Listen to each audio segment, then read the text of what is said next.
What's going on? This is Eyram the Afrociscan. We have Santonio Hill on. Santonio is a dynamic Catholic speaker with a passion for sharing the gospel and inspiring others to live their faith boldly. He holds a degree in philosophy from the Catholic University of America and brings depth and clarity to every talk. With over a decade of experience in youth and young adult ministry, Santonio currently serves with focus and is the owner of Catholic Balm Company, blending evangelization, mentorship, and mission-driven entrepreneurship. Santonio, it is a huge honor to have you on. I've been following you for a while. Welcome. Yeah, man, it's good to be here, brother. Been following you a little bit as well as you've been climbing up through the ranks and just making some waves on the internet, man. You put out some good stuff, and I'm inspired. That's crazy to hear you say that. I really appreciate that. With paternity leave and all, I've just kind of had a little bit more time in between, like the night feeds and, and helping out my wife. So I'm just like, why not? I got 3 months before I go back to my day job. So Three let's months, try and put bro. out some cuts. Bro, 3 months Yeah, is man, 3 months. incredible. They give me like Yeah. 2 or 3 weeks at most, and they're like, "All right, just put a band-aid on the baby and then come on back." So you get 3 months, man. That's incredible. That's what's up. Yeah, the consulting life, at least they have that, like it can be tough in terms of long hours, but I'm really grateful. Um, all right, so let me just kick over a question to you about your experience growing up in the Catholic Church, because from my understanding, you're a cradle Catholic and a Black Catholic at that. Right, right. Yeah, man. My experience growing up in the Catholic Church, um, you know, our family was faithful, but like we kind of kept it to Sundays.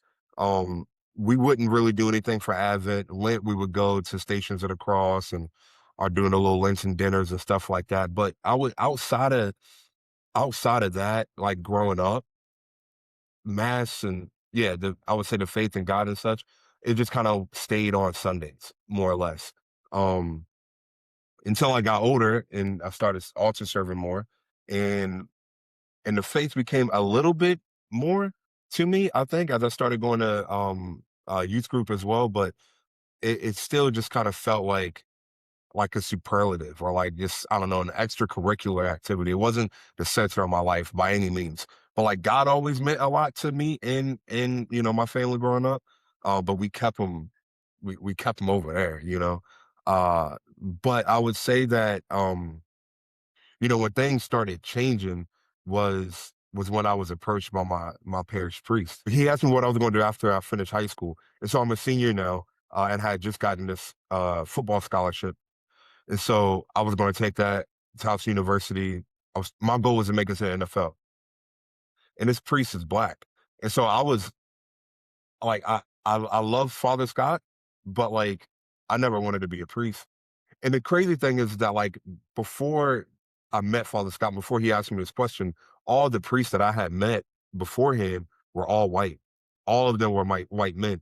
And so I see Father Scott and I'm like, oh, I guess I could be a priest, but I'm not interested in nothing like that, you know?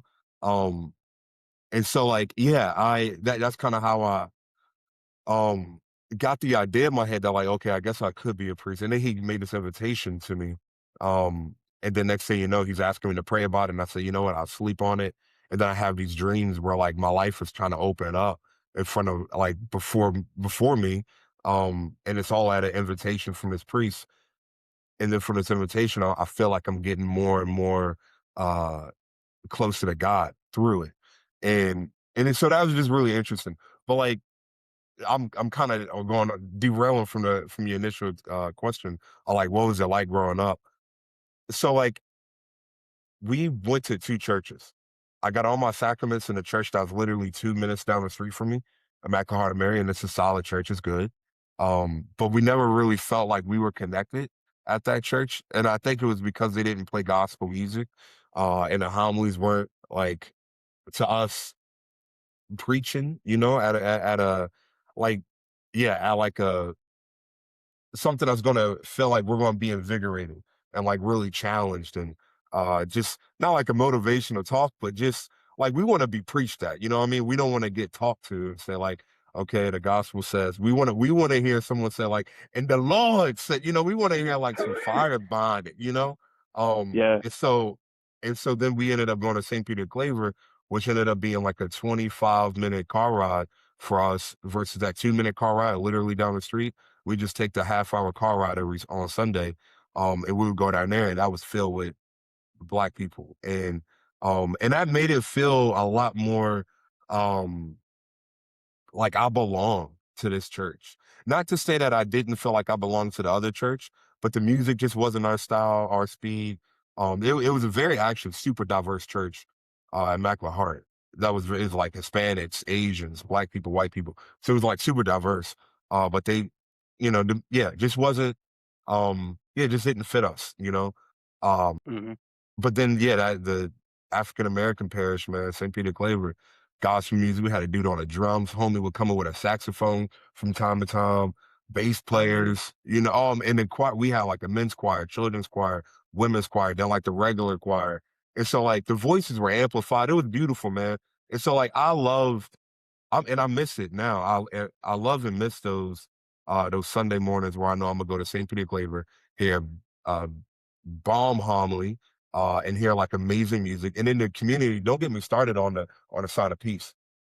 And I'm curious to hear about your experience too, because like the side of peace growing up for us, it was, and I definitely was like pushing boundaries here. but like, but like the side of peace, dog, like no joke, what lasts 15 minutes. And then once No again, way. dog, and it's pushing boundaries 100%. I'm not endorsing this. I'm just like, this is my experience growing up. And so like, during that time, like people would pull out snacks and be like, "Yo, what's good? How we doing?"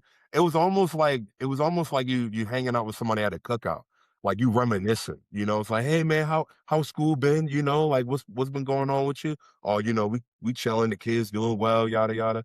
And it's just kind of like a time to just chop it up. Like I mean, you chopping it up Yeah. right now. And so like definitely took it too far, but that was one of my favorite parts growing up. Growing up. Oh yeah. Not now, but it was memorable. It was memorable, man. Mass would be like 2 hours minimum at that church. So it was different, man. It was really different. Um, but man, yeah, what was your experience like? Growing up and everything and now? Yeah, sure. Yeah. So I grew up, so here's an interesting mix. My parents are immigrants from Togo. And so like it's a country in West Africa, it borders Ghana. In fact, my dad's side of the family is from Ghana. It's kind of funny how the border that was kind of put there in like the 19th century, it split like our ethnic group. So like the Dang. Ewe people are kind of divided between Ghana and Togo, but still united in the shared language and culture. So my name is part of the Ewe language, and Ewe Eyram means God blesses me. But my dad's side of the family is staunchly Presbyterian. And so I was baptized Presbyterian in the US. I was born in Jersey. Um, and my mom's side is actually Catholic. So she is a cradle Catholic, even though she's lapsed. But both of them go to a Pentecostal church. Um, so I mentioned that I was baptized in a Presbyterian church, like, and it's interesting hearing my dad tell me about that experience now that I'm older. But like, it was really tough for them to find a church as West Africans who, like worship with enthusiasm and Yeah. charism, like they have like also a 20-minute long sign of peace, because some Presbyterian churches are quite liturgical too. So I've seen that in Africa. It's kind of crazy how that extends, across the African diaspora. Um, but yeah, they didn't get any of that vibes from my mom trying to go to a Catholic mass when she immigrated to the States. And they didn't find that in many Presbyterian churches. Until my dad's uncle, who is like a very senior member in leadership in the Presbyterian Church in Togo, that he would come to the States often. He was like, actually, no, check out this Presbyterian church. They're solid. Like, and it was a majority white, like church. But I mean, they really loved us. So we went on mission trips to Togo. We built a whole new sanctuary for them during that mission trip over time. Built a clean water well, a clinic. I mean, we completely changed this village in Togo. Um, so that was a really awesome experience, but that was in Pennsylvania where we were living at that time. But then my dad, he worked in the financial industry, especially in insurance and banking. So that ended us ended up bringing us to Delaware. Since you might know, Wilmington, Delaware is like the financial capital of the country. I actually didn't Um, know that. yeah, like most Fortune 500 companies take advantage of the Delaware tax law and they incorporate Yeah. there, even if they don't have an office there. So we moved to Delaware simply because of that, and I grew up there. And it's kind of an interesting experience being a Protestant because when you move, you might end up choosing a whole new denomination, like because you're not really tied to this claim that like this particular denomination is like I should be a part of that one. You just kind of feel like you got to be where, like they're preaching from the Bible and where they love Jesus and they're really teaching that. And I But understand that what? to an extent still. But why Go not ahead. though? Like, but why? Like, why not like stay You said Pentecostal, Well, we left the Presbyterian church and then Presbyterian. we My eventually bad. found a Pentecostal. No, you're good because I did end up becoming Pentecostal after the move. Yeah. But like, why? But like, why? Yes, I find it interesting. Like, yes, Catholics will go to another Catholic church. Like a Baptist will go to another Baptist church. A Methodist will go to another one. But like, is that a Presbyterian thing, or is that just like a non? You saying like just like a Protestant thing? That like a Actually, Presbyterian won't go to another Presbyterian church. I think I look at a lot of studies from like the Pew Research Center and all these other surveys that they're doing about religion in the United States. And it shows by and large that Protestants at some point in their life have switched denominations. And it's most likely because they simply moved and they found a church that It they just speaks kind of to vibed them. with. Yeah, Yeah. exactly. Yeah. So it's like by and large you don't really have like lay people that are like fully in line with a specific embedded theology of a denomination. That's actually quite rare, unless that person has gone to divinity school, or to seminary to get a degree, and like they've read the Westminster Confession, they've read all these like 39 articles or the like Book of Common Prayer, depending on what denomination you're a part of. That's very few people that I that I come across. Like almost all of them are pastors or clergy in their respective denominations. Um, but yeah, basically, back to the story, like get into Delaware. We actually had a little bit of a lull where it was hard to find a church we wanted to stay at, so we wouldn't go consistently. But my parents were connected to this pastor from Togo who was just Pentecostal, and I think he actually grew up Catholic. But he immigrated to Philly and he started a ministry and like a whole bunch of like Togolese immigrants in like the greater Philly area, like Philly and Wilmington, Delaware. They started this prayer line that's like mostly people from Togo and Benin, all over the country. So they still to this day like meet at like 6 a.m. on like every single morning, and my dad teaches on it on Wednesdays. Yeah, like Oh. so they got super involved in that because they felt that belonging, that representation. Like the sermons are like powerful and it's spoken in our African dialect and or French. Mm, Um, and we would go to conventions and revivals. It'd be like a 3-day festival and we change the city. We would go on our road trips. Like this was our life, man. Like yeah. so I really, really grew up deep in that. And it wasn't until I went to college and I started trying to learn about apologetics and theology on my own. Well, man, like you start talking about people's like mother tongue.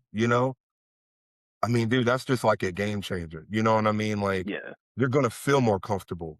Like like when I do ministry, and I try to find a church. Sorry, when I do ministry and I'm ministering to someone who looks like me and you know what I mean, a black Mhm. person. It's not that I can't. It's not that I'm like, hey, you don't go to this church because you're not gonna feel welcome. But I definitely try to make sure that they are in a church where they're used to certain things, where like it's gonna feel more comfortable to them. Like they're Mm. already getting outside of their own shell when it comes to like God and Catholicism. And Mhm. so I definitely try to allow them like let's find a place for you that's gonna allow you to help you to feel comfortable in a sense of belonging. And so a lot of times that's going to come with gospel music. And this is just like, this is my story. It's going to come with gospel music. It's going to come with like other kids their age or other teenagers or other like adults their age that maybe is going to wear like a pair of J's when they go to church. So that way they're like, okay, this guy's wearing J's. It's okay for me to do it too, or at least I feel Mhm. comfortable until they continue to build up that maturity to start dressing a little bit more appropriate for sure, wearing your Sunday's best. Mhm. But like the whole mother tongue thing, man, I just is a certain familiarity with it that like, yeah, allow the person to just get comfortable. Like when God talks to us, he doesn't speak to us like, San Antonio, where art thou? Like he's talking like he might drop a song on my head, like I Yeah. might hear like a Biggie song like running in my head. Mhm. There's a long time ago there's a song, uh I'm blanking on the name of it right now, but it's you know very well who you are. It's like you know very well who you are. You know that song? Juicy, that song. And I Oh, remember okay. one Yeah. Yeah. and I remember one day I'm hearing this song and I'm in church and I'm just praying. And I'm hearing this song in my head and I'm like, you know what, God, you're right. I'm acting out of order right now. I'm acting out of character. I'm acting like I'm not your son, you know? And he like put he like put that song in my head and then I was like, all right, it's time to change. It's time to get back to, who I am. And let's redirect it, reorder it. And there was like another time where this happened. Where I'm in prayer and there's a song, I don't know who sings the song. It's like an ASAP Ferg or ASAP Rocky, something like that. And it's a song like I'm on a new level. And I remember just like praying in the chapel, man. And this is when I just started like upping my dosage of prayer. It sounds like I'm a drug addict. Like I'm upping my dosage of prayer. And instead of making one holy hour, I'm switching over to two. And I just hear this, like God just hearing this song, like I'm on a new level. He's just like playing it in my head. I'm like, all right, God, I'm gonna stay on this level. Like I'm not going back down to like level one where lower experience points. Like I'm leveling up, in the spiritual world. And I'm glad that he's able to like recognize it in me for that moment, So like yeah, man, God just he speaks to us like kind of like in our own voice. I think that and also just in a way that we're gonna be able to understand what he's trying to tell us and communicate to us. So that the whole yeah, man, I just love that. That makes so much sense. Like you were saying about your family who decides to wake up at 6 a.m. and like go to church. And I'm like, oh man, God bless you. So yeah, man, yeah. Have you ever had like moments like that or anything? Like, well, do you think that as well? Or do you kind of like, nah, dude, God speaks to me, but like thou art shalt like the old phrases, stuff like that. Yeah, and I always notice that I hear him speaking to me when I'm plugged in. Like I'm really consistent about keeping a prayer life. If I have the bandwidth to really go to daily mass like almost every day, those are the times I really hear him speaking to me. There was a time just a few months ago, probably around like October, November. It was like 5 a.m., like 5 maybe like 5:40 a.m. and like I'm like tempted to sleep in. I typically get up around 6 actually. I'm an early riser. Good Uh gracious, bro. It runs in the family for you. That's my genetic, parents dude. really started and all. My wife doesn't get it. I'll be up, 3, 4 hours before she get out of bed. Yeah, but yeah, this particular morning, I almost was like, I don't need to go to mass. But then I heard something and it was like borderline audible. It was like, get up, right? And I was like, huh? No, I'm tripping, right? And then I heard it again. So I instantly sit up and I was like, oh, I gotta go. Like I get dressed. I get dressed and I hop in the car and I'm heading to this parish that I go to that has a 7 a.m. daily mass. And sometimes I hit the gym afterwards, so I have like a tracksuit or something on. Um, and on the drive over there, God speaks to me again and reminds me of a song, just like you were saying, like this Biggie song. But this was "My Redeemer Lives" by Nicole C. Mullen. Have Hmm. you heard that song before? Maybe if I heard it. It goes I know my Redeemer lives.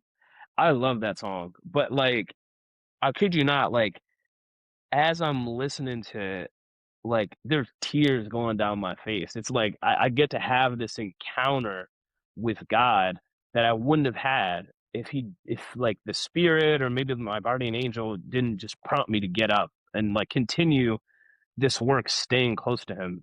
Because I just been in a season of like, I'm about to be a dad. I really need to like take it up to the next level. I need to be able to handle more. I need to be able to grow in virtue.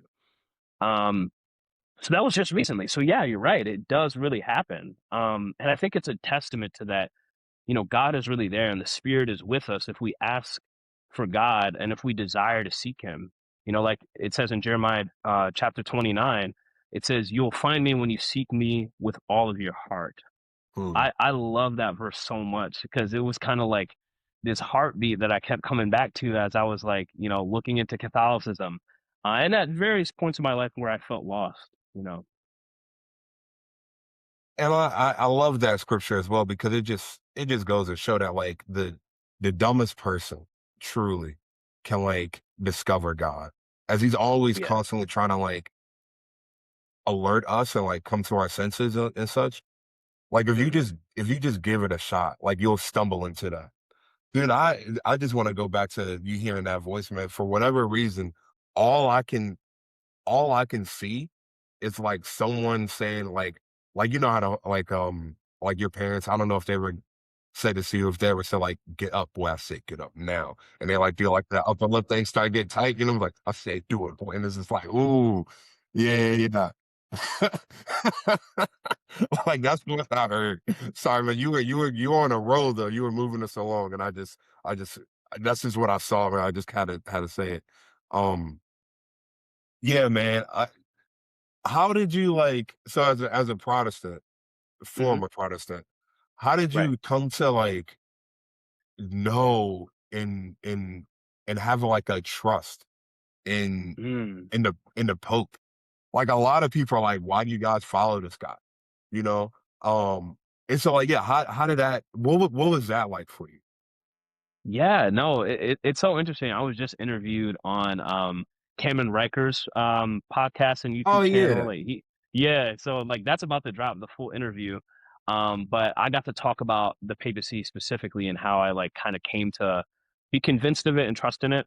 But it is hard. I mean, like the entire point of Protestantism is giving the power to the people, right? Like, and that vibes very well with most of Americanism, which is very individualistic. It's very anti-authority, specifically a monarchical figure, and that's exactly what the Pope is. The Pope is like basically the king of like a monarch, the absolute monarch of the Vatican and essentially the Catholic Church on earth. And so, um, I don't think I ever even considered like much about the papacy. It's up like, okay, that's a thing that Catholics have. Like he's like their leader, like the head of their church.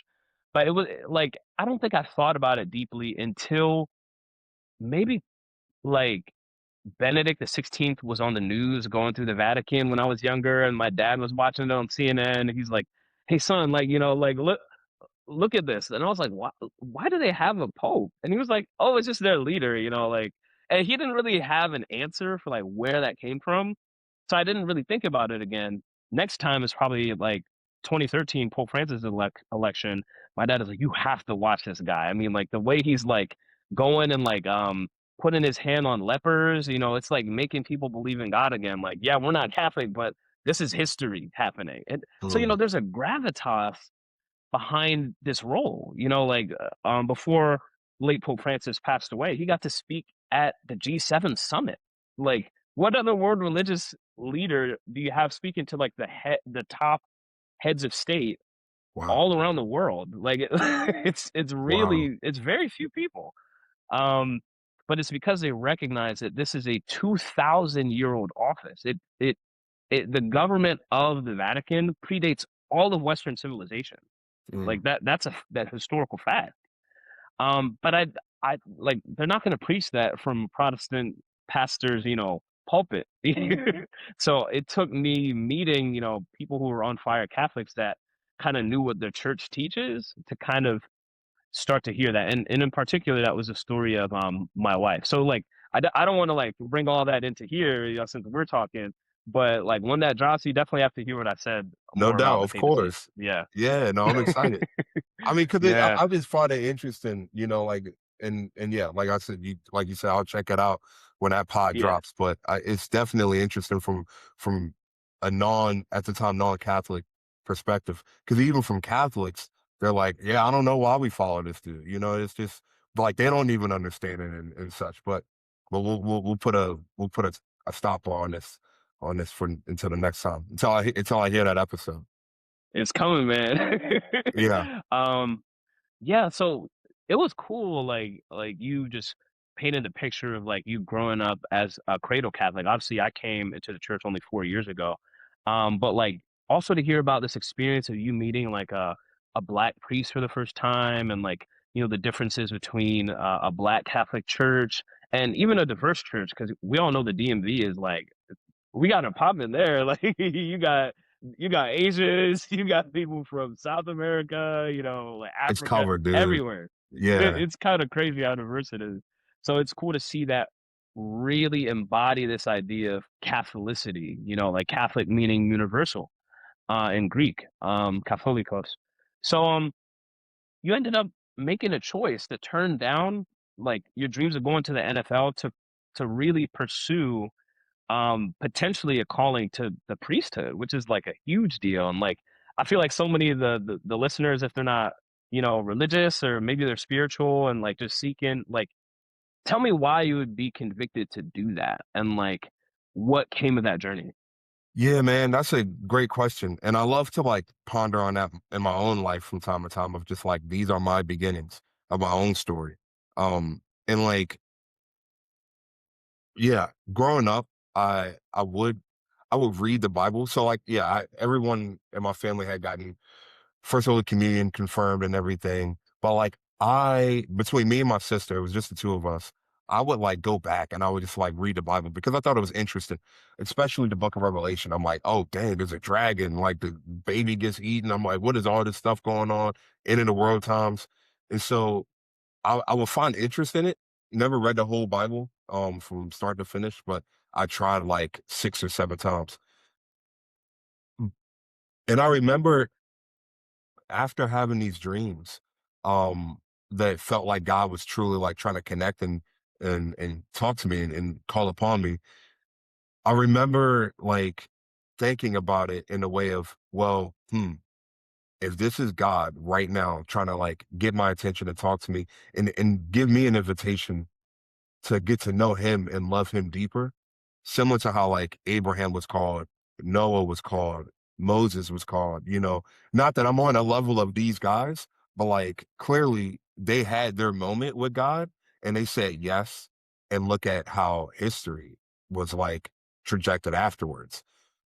And so I saw them, not just history, but like their own life and like how they're regarded highly and they're in heaven, they're good people.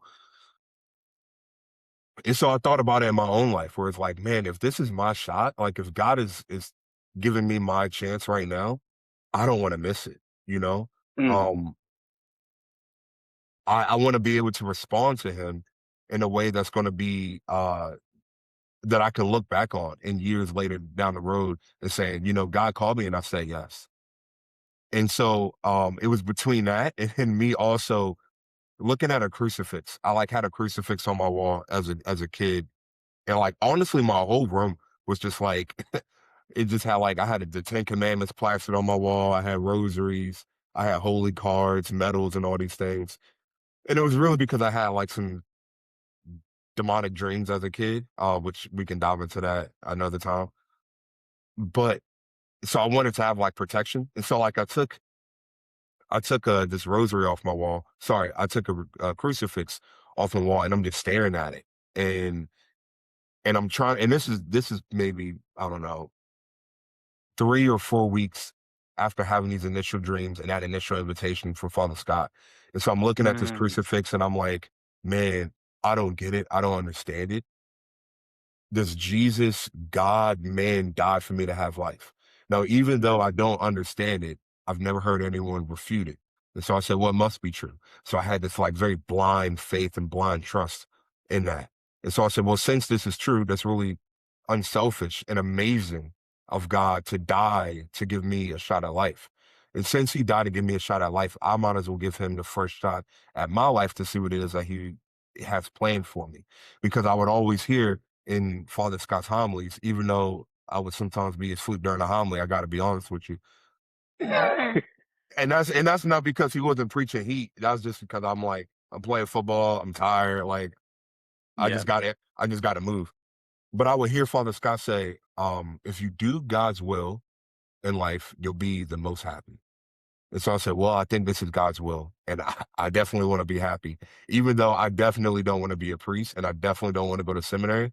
God knows something that I don't. He created me. He's the creator. I'm the creature. So, he has to know what's right for me and he has to know what's best for me.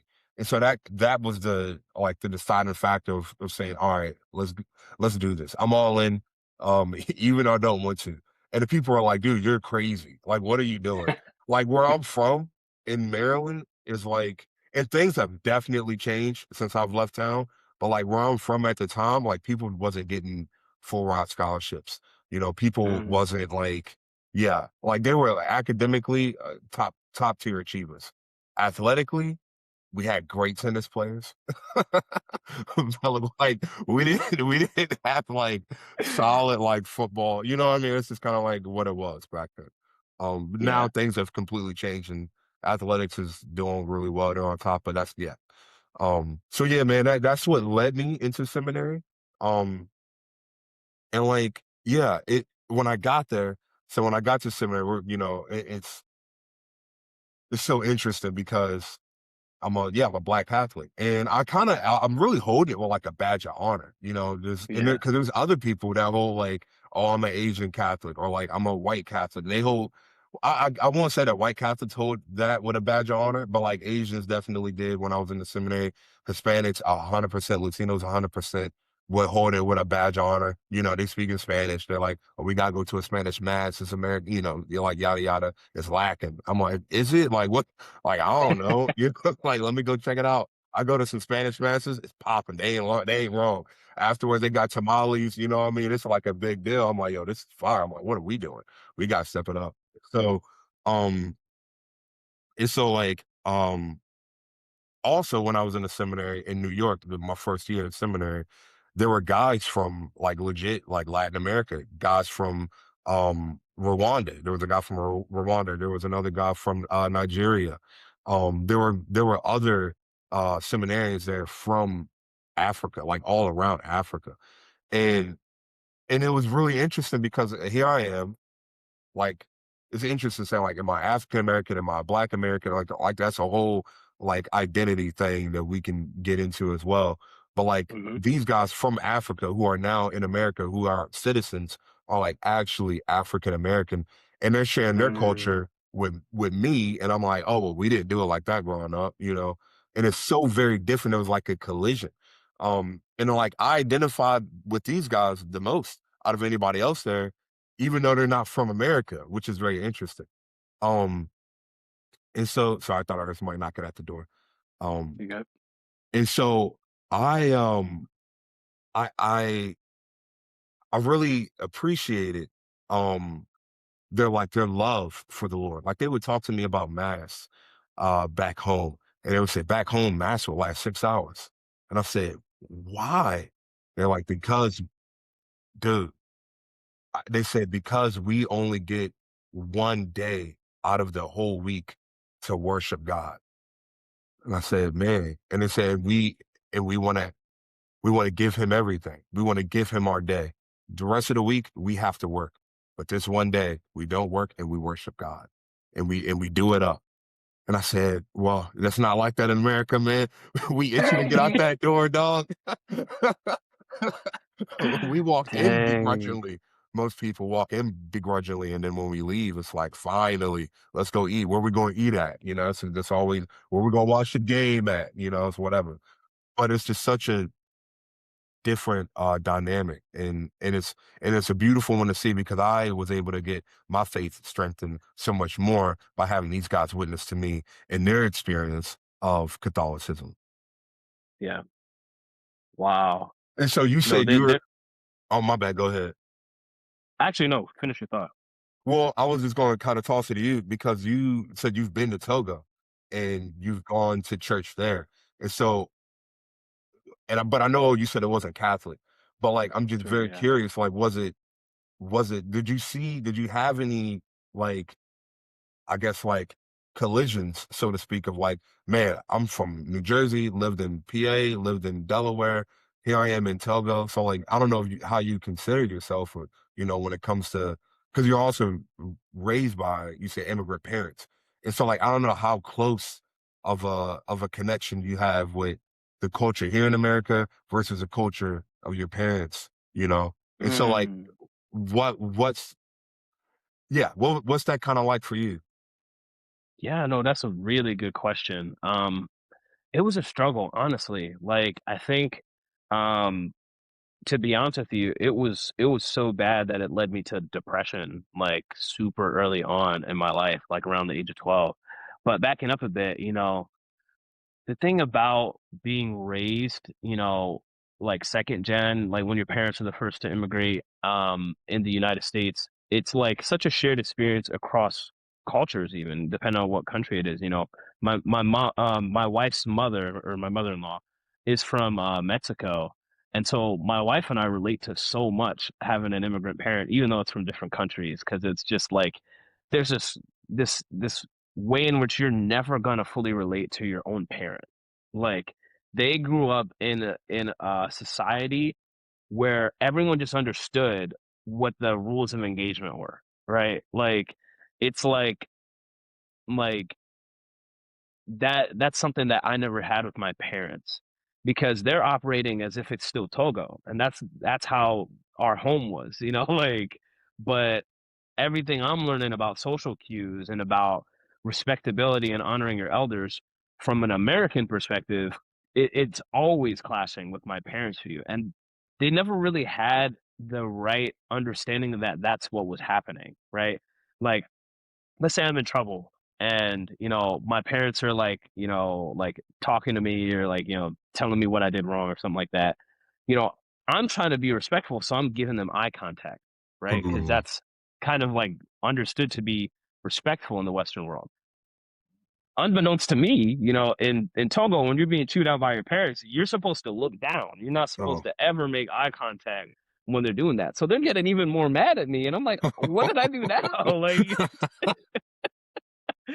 so it was actually really tough because I didn't speak the language, Ewe, um, and I go to school and like my peers, like Black American peers, it's tough for me to relate to them. I didn't grow Yeah. up listening to maybe a lot of the same artists that even their parents would know and would share with their kids.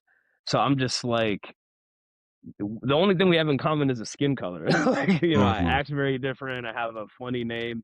I looked a little. I could have looked better. Right? I could have put I could look my better. fits together better. Well, I saw But you it's recently a posted on the gram, you like, which one of these, freshman photos you like roast me for it. And like there was exactly. a, yeah, and I'm like, oh man, you was stepping out like that. All right, no doubt. I really Okay. was, bro. Like, and it took my friends because like we had a tight knit Black community at Duke where I went to school, even though it's a predominantly white institution. And so like a lot of my closest friends were Black, and so they would be like, "Bro, that's not, bro. You got to retire that shiny suit right now." And I love them for that because they really helped me out. They really helped me like elevate my like dress game and it was all love. That's a cool thing about the Black community. But no, I They was gonna call getting you out whether you roasted. want it or not. Oh yeah. Yeah, You yeah, can't yeah. This, avoid it, bro. no, not at all. Not at all. They're like, why your glasses scratchy? Because I Right. just like, oh, well, you need a new pair now. It's like, but I ain't got the money for it. You need to figure it out because you can't be walking around looking crusty like that. It's like, all right, Nope. dog. Yeah, yeah. Oh, we on you. We on you. This is how it They is. were on me, bro. Like but it was hard to it was hard to get through that in middle school. Like I feel like because you're starting to figure out yourself, you're growing into your body, things are changing. So I wasn't really getting the love from my own peers, right? And I hear things like, "Oh, like Eyram, you're like you're like the whitest black person I know, and like that'll damage you, right? Like, Dude, yeah. and I would go and tell that to my parents, and my mom would be like, "Well, that's a compliment, isn't it?" Like, I'm like, "What?" Oh, But man. from her perspective, you know, both of my parents have a very, very heavy accent because English isn't their first language. They come from a French speaking country. So like they would give anything to be able to speak English with no accent because it's causing a lot of problems. So that's where she was coming from. Mm. And you know, I'm not relating to that experience at all. I was like, yeah, if you're a black person, you don't want to be called white. No, Not yeah. because there's anything bad about that, because that's not your identity. Like, and so yeah, like anyway, I know we're getting back to the whole like church service in Togo, but like to take us there, it was like so hard for me to understand my culture, like my origins, before I went on my first trip around the age of probably like 13 or 14. So I was just about to start high school. And so I went to Africa the first time. We went to Togo. That's when we went to the missions trip with the Presbyterian church. Even though we weren't living there anymore, like we stayed in contact with them. We'd go up there every few months. And it was like awesome. I mean, I stepped off of the plane and for the first time in my life, I wasn't black anymore. I was just a person. Dude, That's what yes. it's like in Africa, man. Like Yeah. that's just the default there. You Right. Oh, realize you're yeah. living a minority experience your whole life in America as a dark-skinned person, like because you are the minority, but there, that's everybody. It's the You're a you minority if regular. you're white there. I And went that to was Africa mind once blowing. and had that Where? same Where'd you go? experience. I went to Uganda. And bro, Wow. when I was there, I went through Focus, the Huh? organization that I work for. And when I was there, it was on a mission trip. And I remember like I was the only black person on the mission trip. Everybody else was white. When everybody Mhm. else got off the plane and like we went to wherever we were going and like working with kids and just hanging out with other adults, everybody except me was being bombarded for photos. They saw me and they were just like, yeah, you all right. What you work at the shop? Like where you get back and cooking that goat, boy? Like what you doing out here? And I'm like, dang, I don't get no love here. I don't get no love in America. They're like, God. But they were all celebrities. Like people, like I remember seeing like we would walk through villages or whatever, we'd go be playing like soccer. Mhm. Everybody came outside, they press up against the window like this. And then here I am, just and I stopped. I'm like, maybe they is looking at me. So I stopped to see the rest of the crowd going. Their heads kept turning, and I was like, all right, yeah, it ain't me. It's it's I blend in here. And so in one sense, it's super beautiful Dang. because it's like, Yeah. well, in all sense, not in one sense in all of it, it is just like super beautiful just to be able to like not stick out because America, I walk down the street and I do want to get back to Mhm. your Togo story. So let me shut up in a Yeah. little bit. But here, when if I do walk down the street, people look at me and like that he big, and I'm 6'4", like Mhm. close to 300 pounds or whatever. So like I am big. Don't get me wrong, got a Right. massive presence, but Mhm. what you feel it more when you're in church, and the church you go to isn't black. Or if you're just walking down the Mm. street. Like I saw this one comedian, he said, one way to make white people feel comfortable around you, wear a quarter zip, glasses, and have a matcha. Have a Starbucks cup in your hand. They won't say a thing about they'll be like, oh, how are you? Where'd you get that from? And then they'll start talking to you. I'm like, oh man, maybe I could start doing that. So I got the glasses. I just need a quarter zip in my matcha or whatever. I've seen that clip. I think it was Godfrey It was that said Godfrey, that. yeah, man. Yeah, He is funny. I've seen that. He's hilarious. I think he's He's funny. Nigerian, so He is, it's yeah. kind of cool. He gets both sides of that black experience. But yeah, no, that's actually cool that you've also been to the motherland. Yeah, I've been two other times than that first time. Like I went again in 2017, and then I went to more countries. So the first time I went to Ghana and Togo, but the second time I also went to Burkina Faso, which is Yes. north of them. And then That's where I'm from. uh That's where my mother's side of the really? family's from. And that's Wow, but I that didn't know that. but that is all I know. And I would love to delve into a conversation about that with you. Yeah, yeah, we'll chop it up about that later. That's cool. Um, but and the only other place I've been in Africa was South Africa. I went to Johannesburg, Durban, and Pietermaritzburg, and it was like so cool. I got to go back to go to Cape Town. Everyone was like, "You can't come to South Africa and not go to Cape Town. What are you doing?" What is Like they just see like a that as it like their best city. so it's like in New York or something like New York City kinda? Bro, it's like imagine you got the beach, but you also got the mountains right next to the beach. And Wow. it's like amazing. Like it's such a beautiful place right on Wow. the coast, the southern tip of the whole continent. Very, very beautiful country for sure. But yeah, no, like going to church in Togo, even though I hadn't gone to a mass before, my mom was raised going to Catholic mass in Togo. So I've seen videos on what it looks like, and it's so interesting. Like in both the Presbyterian and the Catholic Church, typically you want to go and when you're giving your tithes and offerings, um, they do it based on the day of the week you're born. Because in Ghana and Togo, people have names based on the day of the week, like really popular names that a lot of folks have heard, like Kwame, that's like Saturday born, or if your name's Kofi, like Kofi, that's you're Yeah. born on a Friday. Oh. There's also Kojo, um, and so like that's a Monday born. That's the day I was born, but my parents just didn't give me that name because it's like you say Kojo and like somewhere in Everybody Ghana or in gonna look. Togo, and five people gonna look like That's you like see what I'm saying saying? So John or Mike, yeah. exactly. So, but if they'll do this cool thing, like based on the day of the week you're born, you'll go up, and they'll even make it like a fun competition. Like, yo, Monday borns, they gave the most money. Oh. It's like so funny. Like, and so yeah, like it's definitely more festive and more lively, and like there have been experiences that my parents have had when they're bringing their folks like from a predominantly white church, to do a missions trip. And like, so we went to the Presbyterian church and it was like a cathedral, like in the capital city of Togo.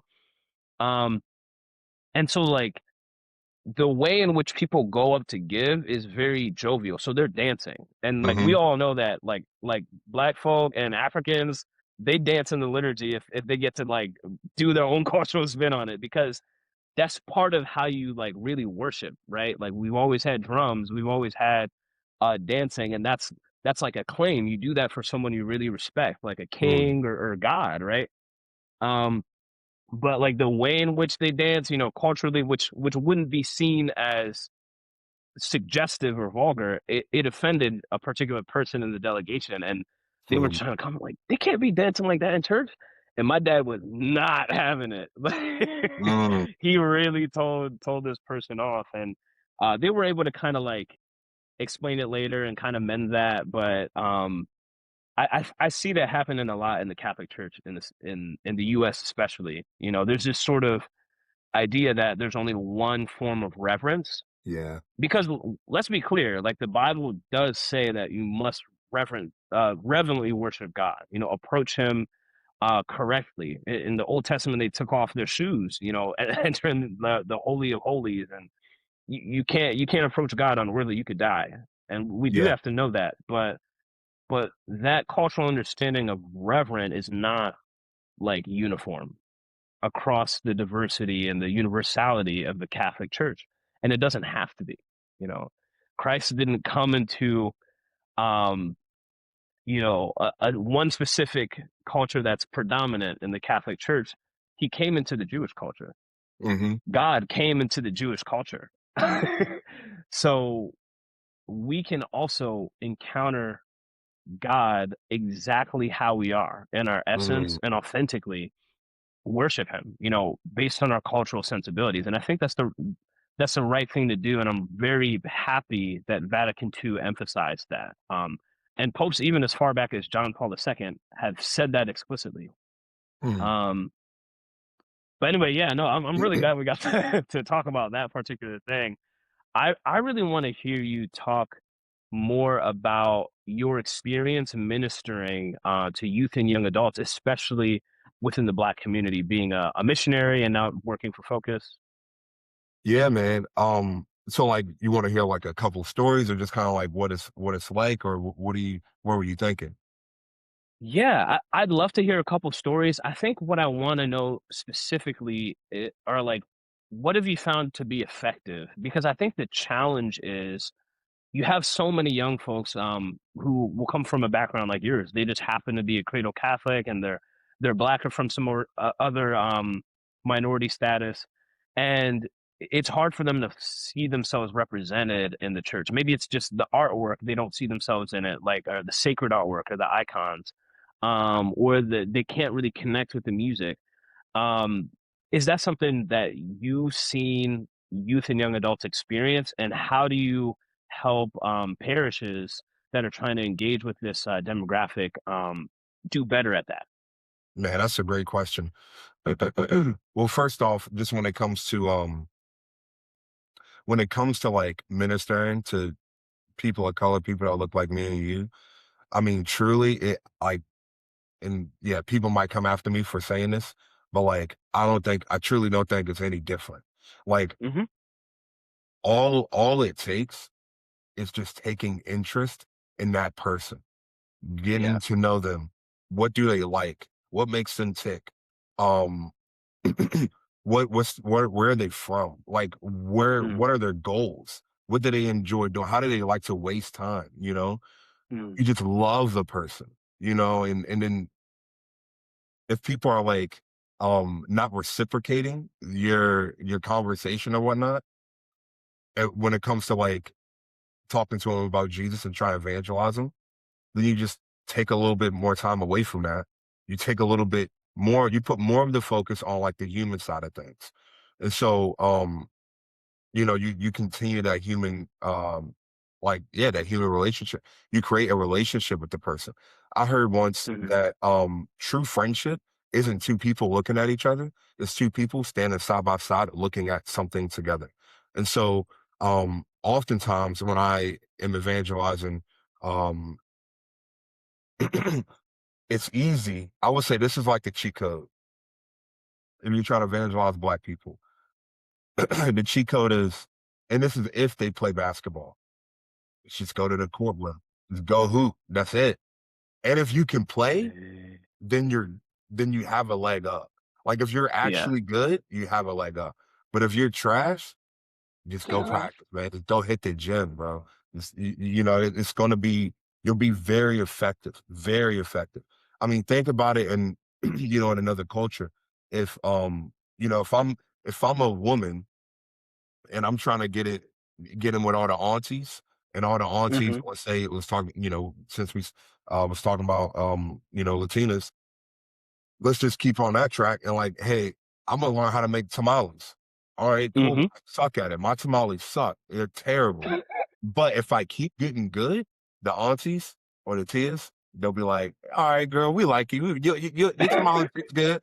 At the next function, go ahead, you bring yours. All right, and we'll, you know." Yep. And so it's like you just got to put the work in.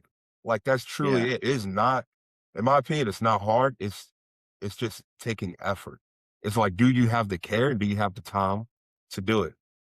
I don't think like some people are talented 100%. Like JP2 could go anywhere and people will be like, this dude's incredible.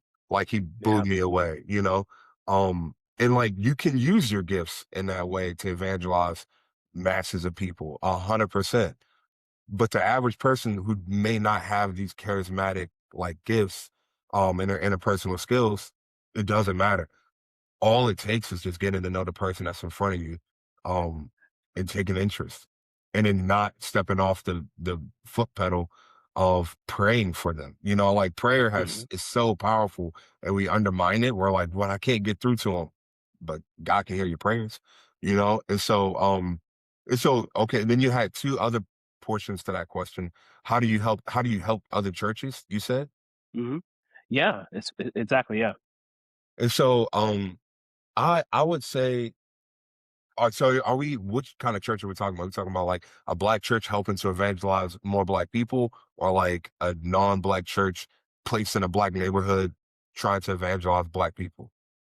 The latter one, because it's so much more the common experience of Black Catholics that they're probably not close enough to go to a Black Catholic church. Man, that's tough. That's Yeah. real tough because you gotta have like the leaders in the church on the same page.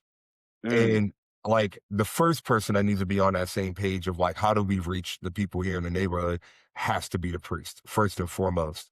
Um, and if the priest is on board, then you need to be able to galvanize leaders. And if it's not the current leaders that you have, then you need to find new leaders, or you need to replace those leaders and get them all on the same page of putting evangelization to the people in the neighborhood into your way of operation, into like your mission statement as a parish. Mm, Instead of just like, oh, they have really good like food down the street. We love their fried chicken down in the Hill District or whatever. Let's just go and eat there after church. It's like, well, mm, how, like, yes, let's go. That's awesome. Let's go eat there after church. Now, who from here do we see can we develop a relationship with, develop a friendship with? Who here can we invite back now to church and invest into them? Like, there's a lot of people that love to invest in politics. They love to invest in their own prayer life. A lot of people a lot of mm-hmm, kids like to invest in Fortnite, Call of Duty, whatever. What if you were to invest in one other person mm, that doesn't go to church, that's in your neighborhood, that deserves to hear the gospel message? Um, yeah, it's it's Matthew. Oh man, what is it? 28, 19. 19.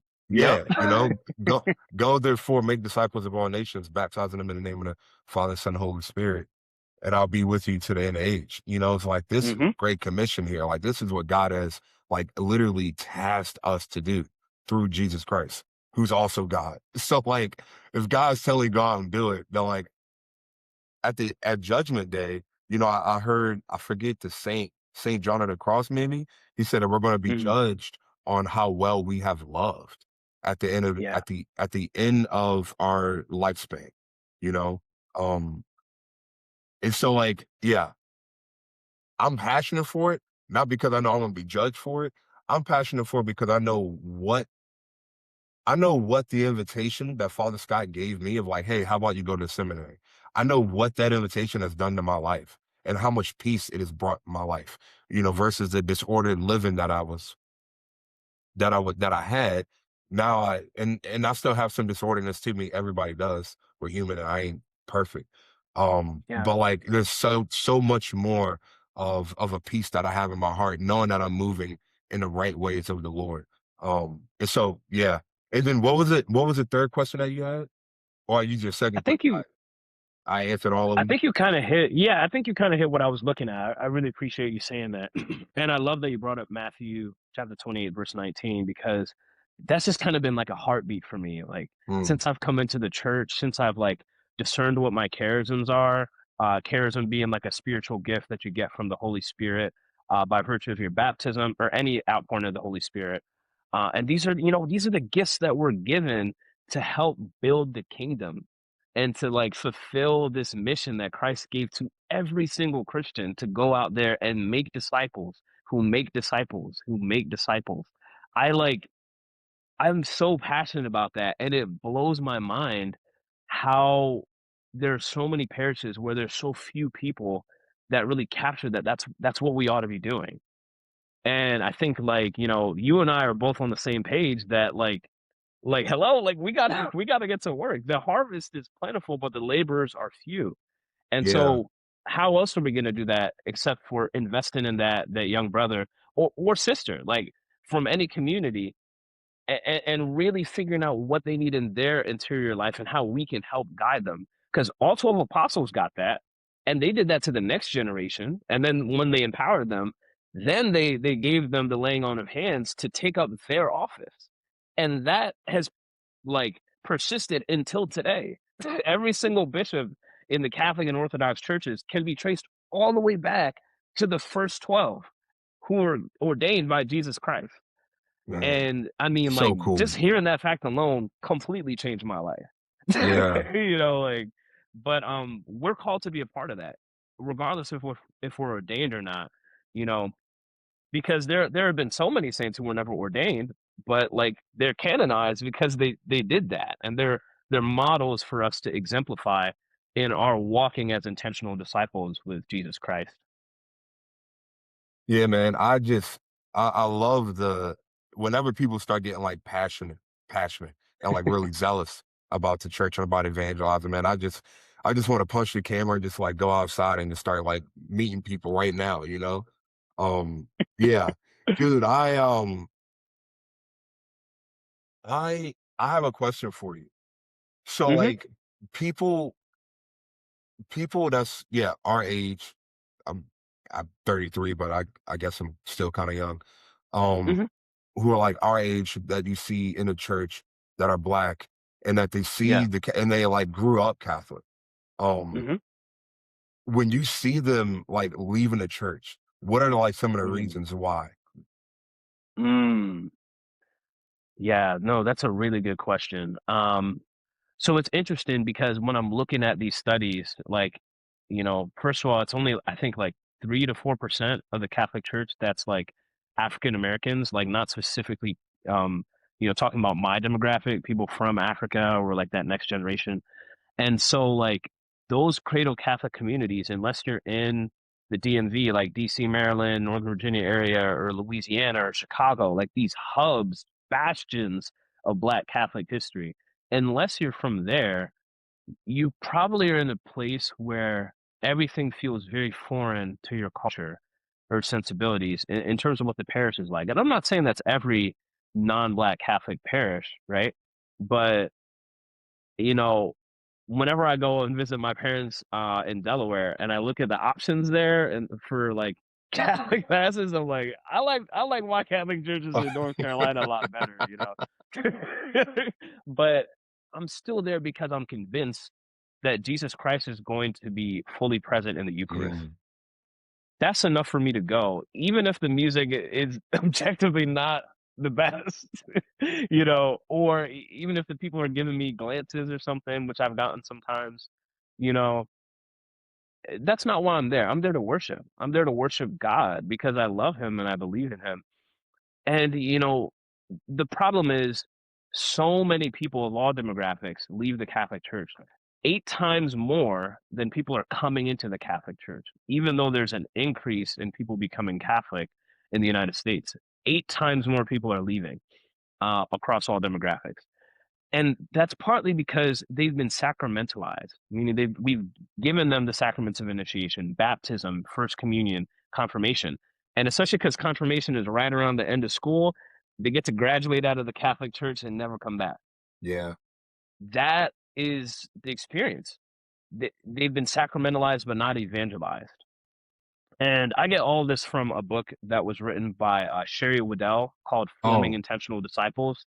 She killed it. She's come and spoken at my parish, and oh no I way. speak with her quite often on social media. Yeah, she has a Facebook group for people who've read her book, and I feel like I'm always commenting in there.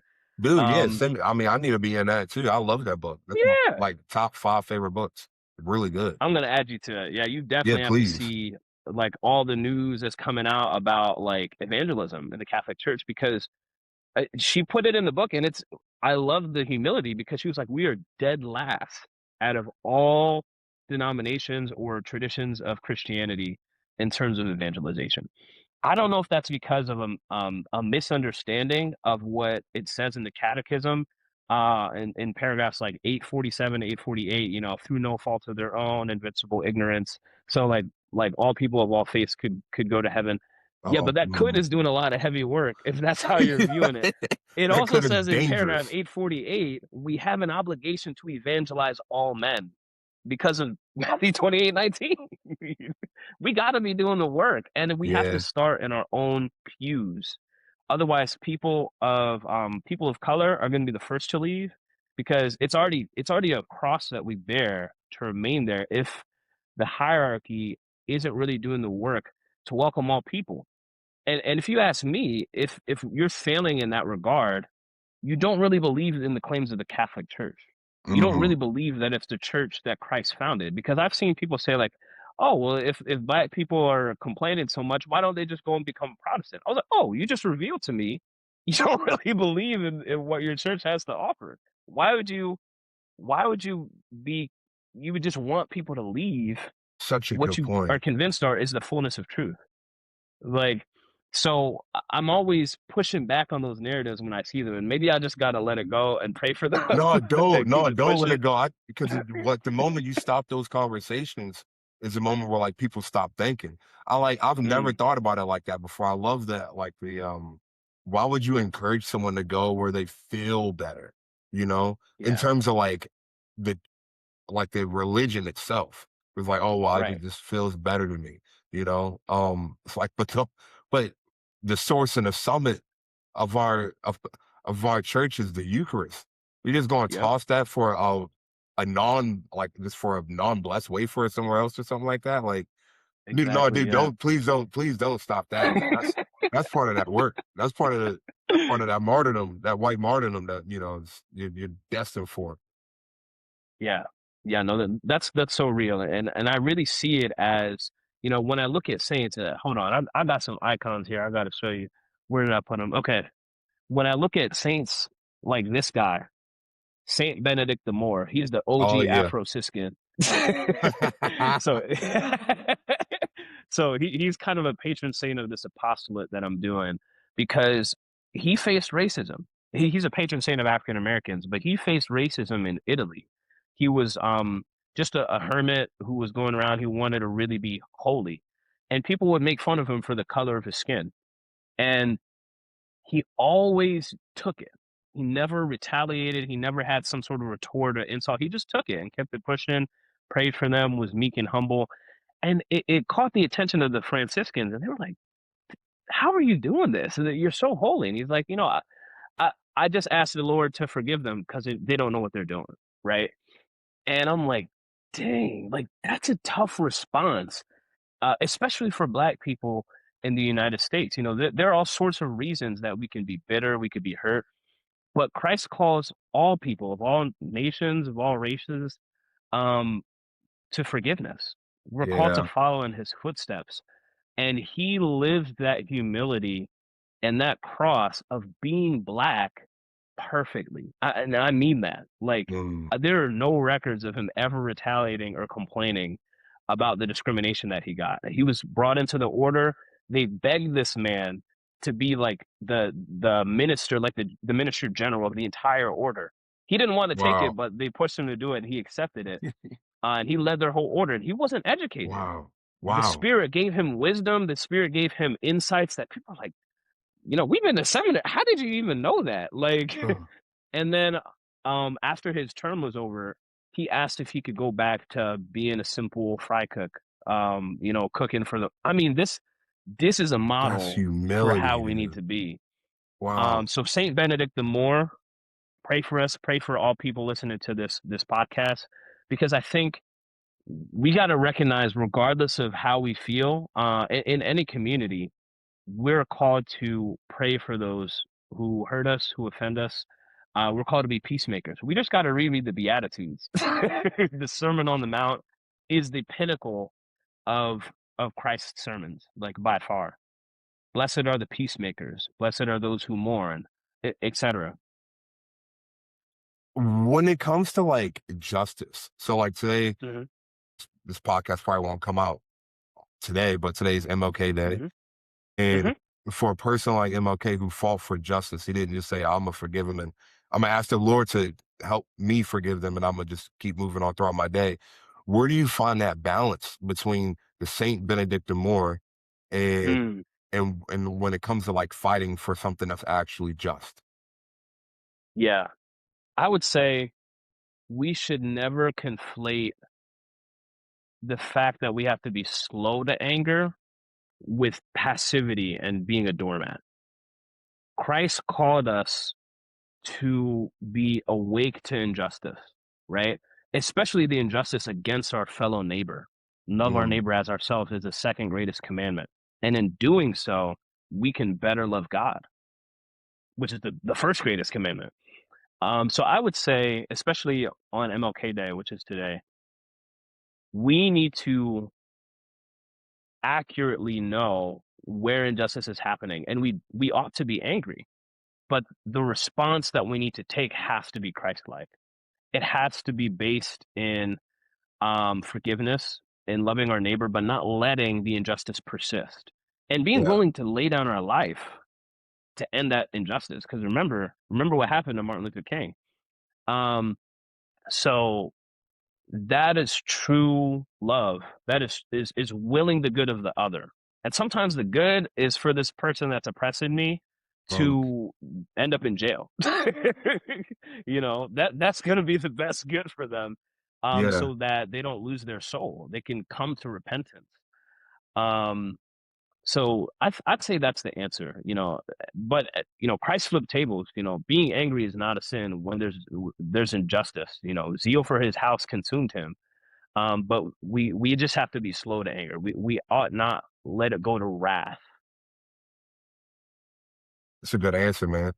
Yeah, I just randomly hit me. I'm like, man, I wonder what he would have to say about this. Um, because then it's also like when George Floyd was murdered, and it's like, Hmm. what's the proper answer? What's the proper response? Because you see all these rioting in the streets. And at the time I was living in Philadelphia, and Hmm. I remember I got my stimulus check. Um, and when I got it, I like took a portion of it to go out and grab some things for the poor and just kind of make some goodie bags. And I was like passing them around. And I remember driving through this area, very, very poor area in Philadelphia, Kensington area. And as I was passing out to some folks, I'm seeing like Family Dollars broken into. I'm seeing like the local bodegas just like completely like dismantled, just Hmm. everything's gone, like milk, like the essentials too, like milk, bread, stuff like that, eggs. And it's like, man, this can't be the answer because all these things are like order has now been like it's been broken. Order's been broken, Yeah. and there's a family that relied on that store to be able to get their food, milk, eggs, bread, whatever, every single day. And now it's gone. And now they don't have a car, So it's just like these ripple effects of things that just can happen when you think you're creating when you think you're making space for justice, um, Hmm. but really ends up affecting people in the way that you think that like, oh, this is going to help them, but it's really hurting them. And it just gets so convoluted. And like just thinking about like, what should have been the proper Christian response, um, Mm, from our people. And I get it that like, not everybody is A, Catholic, B, a believer of God that looks like me and you, you know what I mean? yeah. And so like to, yeah, to like, not just, yeah, because like protesting does help things, but like when you continue this protest and like the powers that be aren't helping, aren't fixing because they have the solutions seemingly, aren't doing anything, then like obviously the answer becomes, well, let me just like set a car on fire and set businesses on fire and like do stuff like that until I get your attention. Like a baby, until like or a toddler, as I have two toddlers, Hmm. I'm gonna keep throwing these tantrums, these tantrums until I get what I want. Um, Yeah. and so it's just like it's a question that I don't have the answer for, but I just was crossing my mind as you were talking about Saint Benedict and how he was just like, no, I'm good. I'm just going to keep it pushing, and pray for him, which is also like an awesome thing, and that's just Christ-like in general. I mean, Jesus was literally getting crowned with thorns, and he was just like, Hmm. I'm gonna let him do it, like I'm not gonna come down from the cross right now and like just wreak havoc on everybody. Like Yeah. I'm gonna forgive it. I'm gonna keep pushing instead. So, But that's the power of nonviolence. Yeah, I know you got to go in a sec, so we can wrap up. But like, there's a verse somewhere probably in Proverbs that's like, don't respond to injustice um, with meeting them with what they're doing, because if you meet them with love and forgiveness, it's like heaping burning coals onto their head. mm, Like to the world, even the secular world today, Christ just seemed like a teacher of nonviolence. But it's yeah, it's it's so much bigger than that when you're willing to stake your whole life against an empire that could very easily wipe you out unless you are who you say you are. mm, And with people like Dr. King, with Gandhi, Nelson Mandela, these nonviolent movements who've inspired the world, they were up against losing everything. But when people see that they're not responding, with the same fire that's being dealt towards them and their people, it catches the attention of the whole world. And that was intentional in what Martin Luther King was doing. And the entire civil rights movement was based in the church, the Black church. So this Right. wasn't a Christ-centered movement, right?